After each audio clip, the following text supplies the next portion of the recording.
Hello everyone, I'm Marion Leary, Director of Innovation at the University of Pennsylvania School of Nursing. Today I'm doing a special podcast episode to go along with my Nurse Influencer column this month in the American Nurse Journal. My column is on nurse-led podcasting to amplify nursing. I hope to encourage other nurses to use their voice and expertise to create new nurse-led podcasts for all to hear. I started podcasting many years ago thanks to a colleague, Chris Woods, aka Daily STEM on Twitter. He hosted the podcast STEM Every Day podcast and was really kind enough to let me have a guest segment on his podcast where I could interview women who were paving the way in science, technology, engineering, art, and math. I called the segment Steamrollers. And during that time, I really got to learn a lot about how a podcast works and how one interviews other people. It was a great learning experience, and I've taken all of the skills that I learned from that time and have really tried to hone them during my time as the co-host and producer of the University of Pennsylvania School of Nursing's podcast, Amplify Nursing, which I host with my colleague, Dr. Angela Rosa DiDonato. I'd like to share some of what I've learned during those two podcasting experiences with you now, because I firmly believe we need more nurses creating new and original podcast content.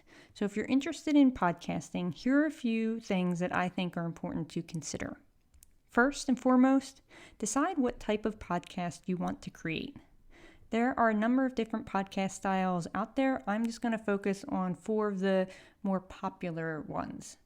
Number 1 is interview style. This is your straight up one-on-one interview podcast and can sometimes be called conversational style. This is what we do on the Amplify Nursing podcast. We invite someone to come onto the show and we interview them and have a conversation about the work that they're doing. Usually we have one guest on our show, but sometimes we have more than one. A couple things to consider if you're having more than one guest on your interview style podcast. Make sure you know who you're going to be directing questions to in advance, so that way the guests aren't talking over each other.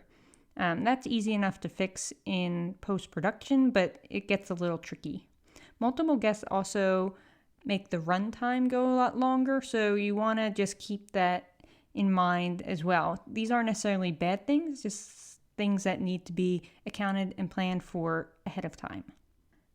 The next type of podcast is commentary. Again, this one's pretty self-explanatory, but a commentary style podcast is where a host or hosts discuss a topic at length during an episode. They've picked a topic, researched it thoroughly, and are now talking to you, the listener, about said topic. One of my favorite podcasts that do this really well is Stuff You Missed in History Class. If you're not listening to that podcast, I highly recommend it. Next up is nonfiction narrative. The most famous nonfiction narrative storytelling podcast I can think of is This American Life. Again, one of my favorites, highly recommend it if you're not a listener. This type of podcast follows the story of an individual or topic throughout an episode. These types of podcasts are highly produced and include a lot of field reporting and quote-unquote B-roll audio. This is a much more complex style of podcasting that takes a lot more planning and resources. So, second consideration is runtime or duration. How long do you want each of your episodes of your podcast to be? This will really depend on a number of things, including the type of podcast you're creating, the layout of your podcast, and the topic or focus area. Our Amplify Nursing podcast, on average, which again is an interview style podcast, generally runs about 35 minutes. In general, the average podcast duration for most podcasts is 43 minutes. Third consideration is how often you want to release a new episode. So many things come into play for this question. Again, the type of podcast you're creating, the financial and human power support you have to put the different components of the podcast together, and how often you can push out fresh content. At Amplify Nursing, we push out new episodes every other week. That's mostly, first and foremost, because this is not our full-time job, and it takes a lot of time and energy to interview, edit, and produce. The fourth thing you should consider once you've figured out those 3 things is what type of equipment you're going to want. At minimum, you're going to need a good microphone, but there are other things that will heighten the quality of your podcast, including a good pair of headphones and a sound-absorbing cover and or sound insulation screen. I highly recommend, if you're considering starting a podcast, talk to other people who are producing podcasts, or if you can, to sound engineers to see what else you need to increase the quality of your episodes. It's also really important to think about where you're going to record your podcasts. Obviously, it should be in as quiet of a room as possible. Pre-COVID, we were recording the Amplify Nursing podcast in a podcasting studio on campus. Since COVID, we've been recording in our respective homes, me in my family room and my co-host in her bedroom. For me, my family room is one of the few rooms in the house that has carpet and is not facing the street, so it makes the sound a little bit better. It's not perfect, but most people have come to accept that the quality of podcasts will vary, especially during COVID. Next, decide on the podcasting program you want to use. There are a number of podcasting programs out there that can be used to record and edit. We had been trying to use Squadcast, but since we transitioned home, it was not as stable as Zoom, so now we just record our interviews on Zoom and do our editing and recording on GarageBand, which I have a love-hate relationship with, but anything more complex we send over to our information technology services colleague at Penn Nursing anyway, and he does the more complex editing and mixing of the various components. So we're really lucky to have him working with us on these episodes. After that, you want to determine the various types of components you want for your podcast. So for our interview style podcast, we always open up with an audio track of a guest saying a quote that we think really sets the stage for the conversation. Then we include our Amplify Nursing intro. An intro is the same for every episode and explains who we are and what the podcast is all about.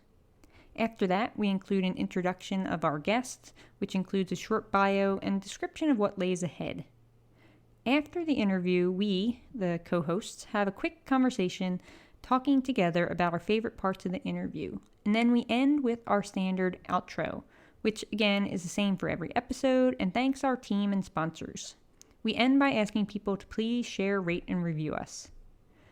Every so often, we also include a promo spot or advertisement of other podcasts somewhere in the middle of the episode. Say like this one here. Hello everyone, I'm Marion Leary. And I'm Angela DiDonato, and together we host the Amplify Nursing podcast. As the Director for Innovation at the University of Pennsylvania School of Nursing, Marion is on the cutting edge of nursing innovation. And as a CRNA and faculty at Penn Nursing, Angela's clinical acumen is the foundation for the great conversations we have with our guests. We set out to highlight the amazing work that nurses are doing in research, policy, innovation, and practice. And we do this to give voice to the nurses who are pushing boundaries and creating solutions to the problems they see every day. So check out our previous episodes, and we hope you'll join us as we continue to speak to more nurses who are breaking down barriers and creating a new paradigm. Amplify Nursing is part of the Health Podcast Network. You can listen to us on iTunes, Google Play, iHeartRadio, or wherever you do your podcast listening. Amplify Nursing is produced by the University of Pennsylvania School of Nursing with support from the Panola Fund for Innovation. We also like to do promo swaps with podcasts who have similar topic areas. A promo swap is good because it promotes each other's podcasts to generate new listeners. We've also done something that I like to call crossover events, where we cover similar topics with another podcast. That way, our listeners can learn more about the topic from multiple podcasts, and again, it increases our listenership. Next, you want to think about where you're going to host your podcast. For Amplify Nursing, we host our podcast on SoundCloud. Certain hosting sites have certain restrictions, so you just want to look into what each of those platforms can and cannot do and decide what's right for you. Next, you want to get your podcast out on as many platforms as possible. Where your podcast is listed is really important because that's how people will learn about your podcast and be able to listen to it. So getting a new episode pushed out is relatively easy using the RSS feed on your hosting site. Therefore, it makes sense to list your podcast on as many platforms as possible. All you need to do is just make sure you fill out a submission form for each. Amplify Nursing is available on iTunes, Spotify, Google Play, Stitcher, iHeartRadio, or wherever you do your podcast listening. Each episode is uploaded to SoundCloud and then automatically pushed out to those platforms, as well as the Health Podcast Network, for which we're a member. If you don't know about the Health Podcast Network, I definitely recommend checking them out. They feature authoritative shows, hosts, and guests who take on tough topics in health and care with empathy, expertise, and a commitment to excellence. They have an entire nurse-led podcasting section, which has grown significantly in the short time Amplify Nursing has been a member, and it warms my heart to see. Other considerations for your podcast? Think about the name and graphics. Your name should be creative and relatable and easy to find on the various podcast sites. You want it to be unique, but also reflect what your podcast is all about. Branding your podcast is also key. You want to think about your graphics and other creative ways to advertise your podcast so that when people see your logo, they automatically think of your podcast. Luckily, at Penn Nursing, we have a graphic designer who we work with in our marketing communications department who helps us create the Amplify Nursing brand and new graphics for each episode. If you don't have a professional graphics person to work with, there are a number of ways to create engaging content, including using online programs such as Canva or other graphic design platforms. We also use Headliner to create audiograms. Audiograms incorporate graphics along with a selected audio clip from a specific podcast episode. You can also include the text of the audio clip with a waveform as well. It's just one way to make your graphic engaging while highlighting a component of the podcast. All right, my final tip here is a content calendar. A content calendar is key. As I mentioned before, we release new episodes of the Amplify Nursing podcast every other week. For that to happen, we have to plan out a content calendar of who we would like to interview, when we are interviewing them, and when their episode will be released. It takes about a week to record, edit, and produce each of the episodes and get the graphics created. As I mentioned, we all have other responsibilities and are not full-time podcasters. So that may seem like a lot of time, but it comes around fast. So having interviews lined up ahead of time helps make sure we don't have to scramble to get an episode out or miss a week. So here's my step-by-step guide to posting a new podcast episode. After we have all of the components created and edited, the first step to releasing a new episode is to upload it to your hosting site. For us, that's SoundCloud. Next, you create the SoundCloud track page with title, description, and graphics, along with a number of other things, including hashtags. After the episode is uploaded and released publicly, it gets pushed out to all the podcast sites where we are listed via the RSS feed. Again, this is iTunes, Spotify, Google Play, etc. We also upload the episode and graphics to our Penn Nursing website and embed the SoundCloud audio file there for easy listening. Finally, we create the audiogram for each new episode and then use that to promote it on social media. And voila, you have a new episode out to the airwaves. Season 1 of the Amplify Nursing podcast launched in February 2020 and concluded in August 2020. In that time, we released 24 total episodes, 13 regular season episodes, 10 special episodes focused on the coronavirus pandemic, as well as racial justice and health inequity, and 1 bonus episode. This was way more than we had planned, but then nothing about 2020 was how anyone planned. Season 2 of Amplify Nursing launched in November 2020 and will end in December 2020.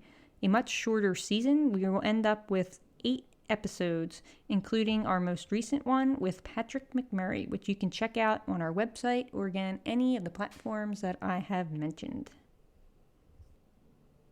Hosting and producing a podcast is not as easy as I may have led you to believe at the beginning. It takes a lot of planning and a ton of work, but it's also a lot of fun and a great way to amplify the work you are doing and the work other nurses are doing too. The more nurses we have sharing their voice and knowledge out in the world, the better for everyone. So go out, use your voice, amplify others' voices, and get your nurse-led podcasting on. I can't wait to listen.